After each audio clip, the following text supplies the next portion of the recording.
20장 17절에서 29절까지의 본문으로 메시지를 나누겠습니다.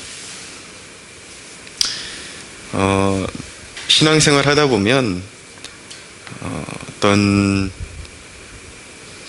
고통이 이렇게 유발되곤 하는데, 여러 가지 이유가 있을 수 있겠지만 신앙생활 하는 와중에 어떤 고통이 유발되는 그 이유 중에 한 가지가 무엇이냐면, 주님과의 관계 속에, 그 관계 속에서 일어나는 어떤 텐션 때문에, 긴장 관계 때문에 그런 고통이 유발되곤 합니다.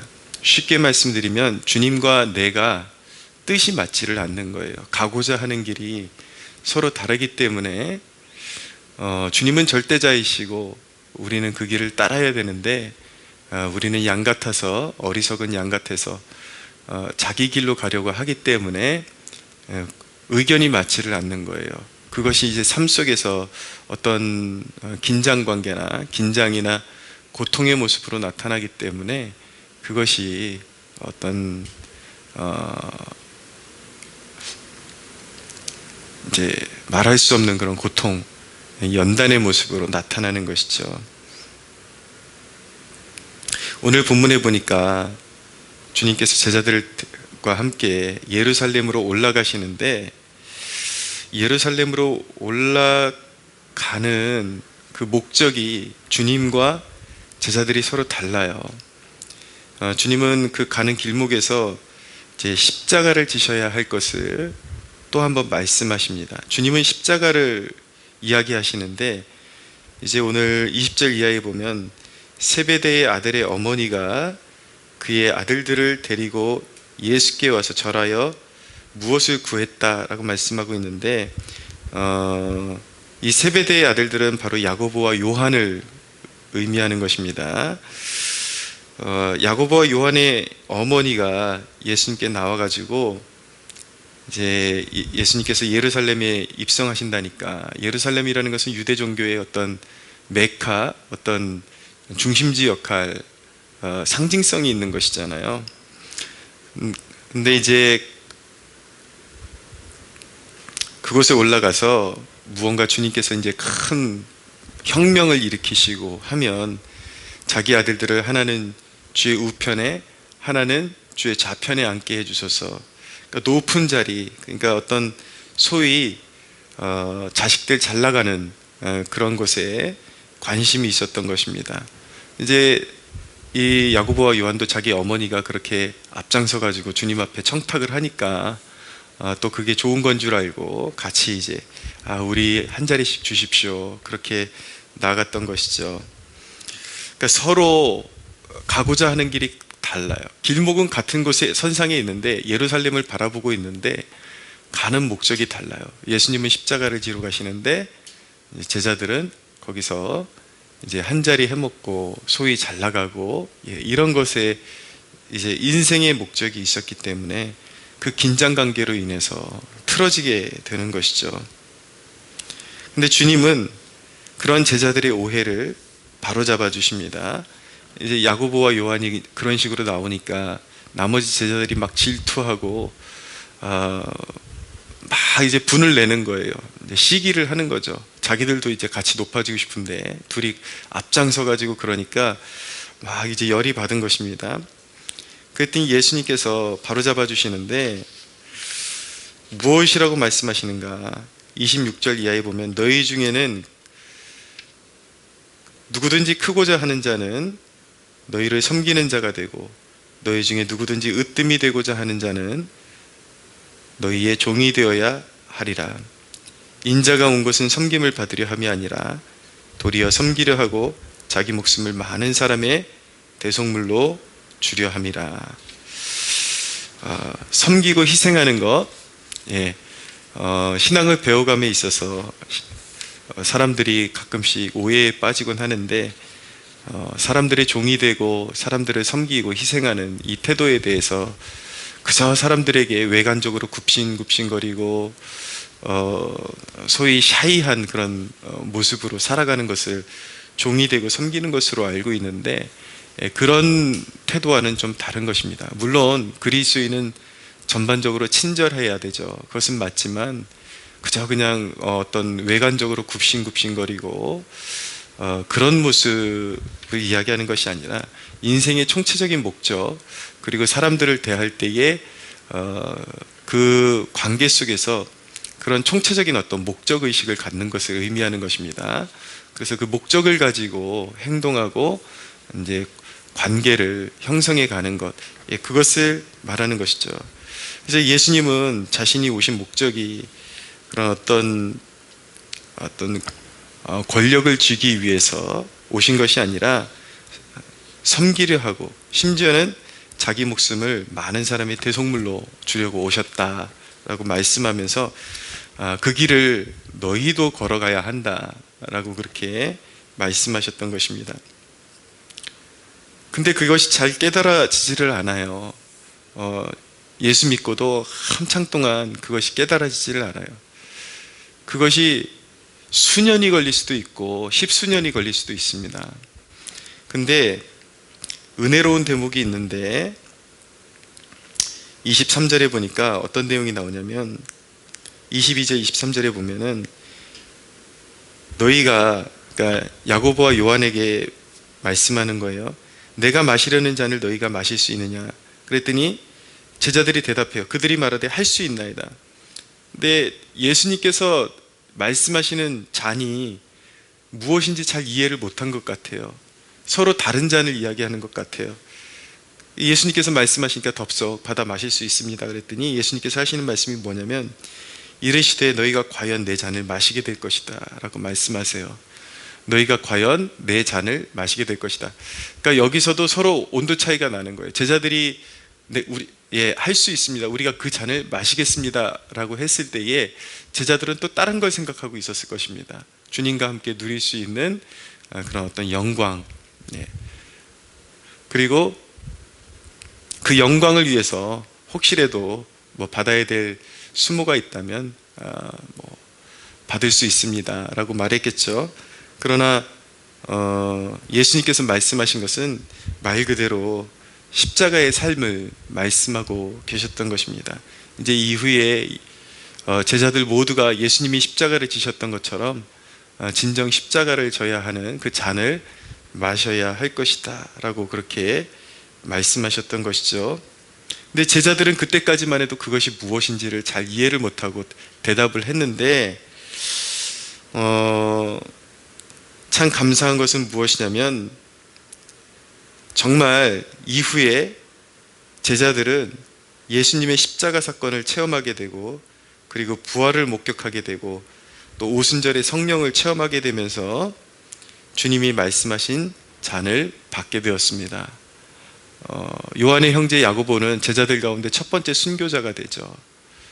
그래서 교회 역사에 자신의 몸을 제물로 바쳐서 주님을 섬겼던 첫 번째 제자가 되었습니다. 사도 요한은 이후에 반모섬에 예수를 증거하는 그 증언 때문에 로마 황제에 의해서 반모섬에 유배를 당하고 그곳에 요한계시록을 이제 기록하게 되죠. 예수님을 위해서 끝까지 고난받다가 죽게 되는 예수님의 제자들 모두가 순교자가 되었습니다. 그렇게 이 잔을 받게 되었습니다. 감사하게도 제자들은 그것을 잘 이해하지 못했지만 예수님께서는 그 과정 가운데 개입하시고 성령으로 역사하시고 그들의 인생을 이끌어 가시면서 주님이 원하시는 길로 걸어갈 수 있게끔 그렇게 교정시키시고 그 삶을 살게 하셨다라는 것을 배우게 되는 것입니다.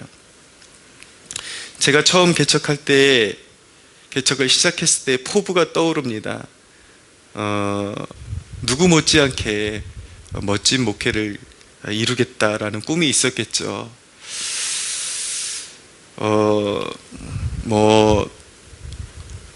유명한 그런 목사님들 책이란 책은 다 사다 읽고 어떻게 하면 교회를 키울 수 있는지 이런 것들 다 섭렵하고 개척을 시작했겠죠. 그 목사님들의 그런 책이 다 틀렸다 그런 지론이 다 틀렸다. 그리고 그분들이 걸어갔던 길이 옳지 않다라는 것이 아닙니다. 그분들도 한때는 저와 같은 길을 걸어갔을 것입니다. 그렇지만 제 안에 그들이 걸어갔던 어떤 그런 일련의 그 십자가의 과정은 빼고 그들이 겪었던 성공만을 겪고 싶어하는 그런 마음이 은연중에 있었던 것 같습니다. 그런데 그게 뜻대로 되지 않더라고요. 주님의 뜻과 제 뜻이 맞지 않아서 형성되는 그 텐션, 긴장관계가 저를 몹시나 괴롭게 했습니다. 모든 것 하나하나 되는 게 없어요. 근데 주님이 작은 것 하나까지도 내 뜻대로 되는 게 아무것도 없게 하시고, 그러나 작은 것 하나도 일을 성취하는데 주님의 스텝, 주님의 때, 이것을 정확하게 맞춰가면서 주님께 따라오게 하셨습니다. 그러니까 내가 완전히 무용이 돼버린 그런 이제 형국이 돼버린 것이죠. 내 힘으로 되는 것이 아무것도 없더라고요. 아무리 노력해도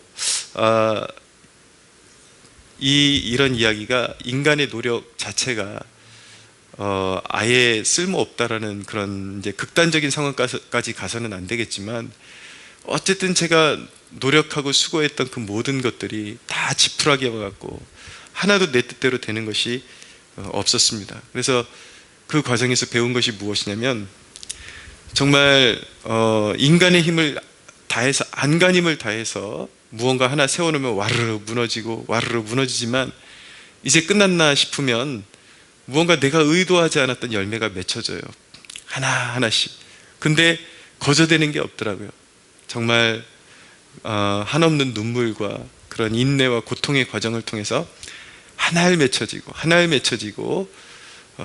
모든 면에 있어서 내 뜻대로 되는 것은 없지만 또 안 됐다라고 말할 수 없는 것이, 그곳에서 내가 의도하지 않았던 주님의 스텝이 있더라고요. 주님께서 하시는 일들이 있더라고요.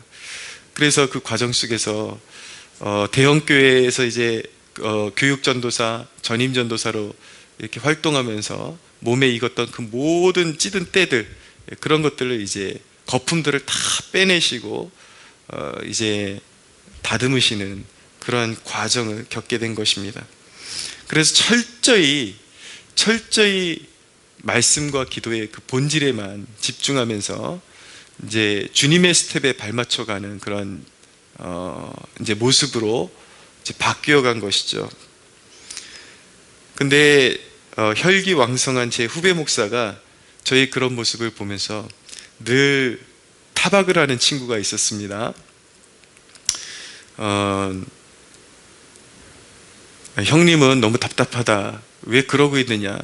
어디 가서 이렇게 프로그램 하고 유명하다라는 사람들 모셔다가 막 집회도 여러 번 하고 프로그램 만들고 또 사람들 이렇게 하면 몇 사람도 쉽게 끌어모을 수 있고 이렇게 하면 몇 사람도 쉽게 끌어모을 수 있는데 왜 그러고 있느냐. 만날 때마다 이제 타박을 하는 거예요.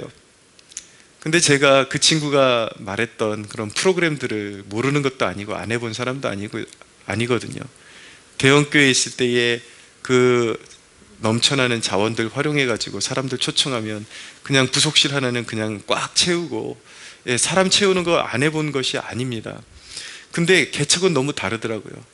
그냥 그렇게 채워지지도 않고 무엇 하나 제 힘으로 되는 것이 없었고, 또 하나님께서 수년의 과정 가운데서 이미 그러한 것들, 그런 어떤 인간적인 방법들을 다 이제 내려놓게 하시고 버리게 하셨는데, 이 친구는 계속 그런 것들을 더 추구하라고 계속 부채질을 하는 거예요. 근데 이제 말이 안 통하니까 저는 그냥 함구하고 너도 언젠가 알게 될 거야. 그러나 주님께서 하시는 일들이 있고 주님의 스텝에 맞춰가야 한다라는 그런 이제 생각을 가지고 있었죠. 개척을 해보니까 사람을 그냥 모으는 것과 진정한 성도 한 사람이 태어나는 것은 너무나도 달랐습니다. 그것은 정말 성령의 역사와 주님의 강권적인 그런 주권의 역사가 개입되지 않고는 절대로 일어날 수 없는 일이, 바로 한 영혼이 잃어버렸던 영혼들이 주님 곁으로 돌아오고 그 영혼이 교회에 정착하게 되고, 그러한 일들이 정말 하나님이 강권적으로 역사하시지 않으면 안 된다. 그 주님의 때를 기다리지 않으면 안 된다.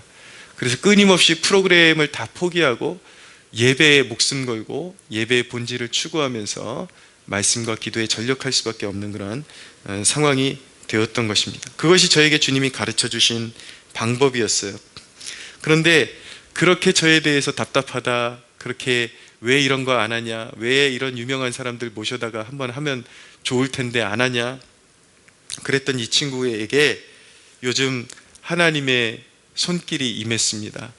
이제 아무리 몸부림쳐도 안 되는 그런 상황 가운데 부딪히게 되고 극심한 그런 연단의 한복판으로 들어가게 되면서 이제 인간의 힘으로 할 수 있는 것이 아무것도 없는 그런 상황 가운데서, 그러나 포기할 즈음 되면 하나님이 이루시는 어떤 역사, 하나님의 그런 역사가 있다라는 것을 배우기 시작했습니다. 그러더니 요 근래에 만났더니 하는 말이, 이제는 형님이 이해가 가요. 형님이 가셨던 길이 이해가 가요. 이제 말이 완전히 바뀌고 태도가 완전히 바뀌었더라고요. 여러분, 그런 세상이 있습니다. 십자가를 지고 따라가야 하는, 하나님께서 개입하셔서 그 길로 따라가게 하시는 그런 세계가 있습니다. 아마 여러분들 가운데는 저보다 더 먼저 그 길을 걸어가 보신 분도 있을 테고, 아직은 마음에 잘 와닿지 않는 분들도 있을 줄 압니다. 그러나 여러분들의 삶 가운데 갑자기 여러분들의 뜻대로 되지 않는 그러한 상황이 생기거든 인내하고 지켜보십시오. 주님이 내 삶을 사신다는 그 말이 실감나게 될 것입니다. 주님이 십자가를 지게 하시고 우리가 그 십자가를 지고 따라가게 되면은 망할래야 망할 수도 없습니다. 망하는 것도 내 뜻대로 되지를 않습니다. 망했나 싶으면 무언가 하나님의 역사가 일어나서 일으켜 세우시고 열매를 주시고 일으켜 세우시는 역사가 일어나죠. 내 뜻대로는 안 되지만 그렇다고 망하는 것도 내 뜻대로 되지도 않고, 그러나 인내하고 그곳에서 눈물을 뿌리고 기도했더니 어느 순간 그곳에서 생명의 역사들이 일어나는 것을 보게 되는 것이죠. 아이러니한 것은 그러한 내가 처한 상황이 제3자가 볼 때는 그냥 고난 그 자체입니다. 그러나 그곳에 항상 역설적인 은혜가 있습니다. 그 십자가를 지고 주님을 따라가면 사실은 주님께서 십자가를 지게 하신 것이죠. 따라가면 풍성함이 있습니다. 그렇기 때문에 여러분, 그 십자가를 지고 따라가는 삶을 두려워하지 마십시오. 여러분, 진짜로 십자가를 지게 되면은요, 이제 주님께서 나의 멍에를 함께 지라고 말씀하시는데, 왜 괴로움이 유발되는가? 주님께서 계속 타이르면서 이 멍에 안으로 들어오라고 그렇게 말씀하시는데, 그걸 안 지려고 발버둥을 치고 계속 그 멍에 밖에서 발버둥을 치고 있기 때문에 인생이 힘든 거예요.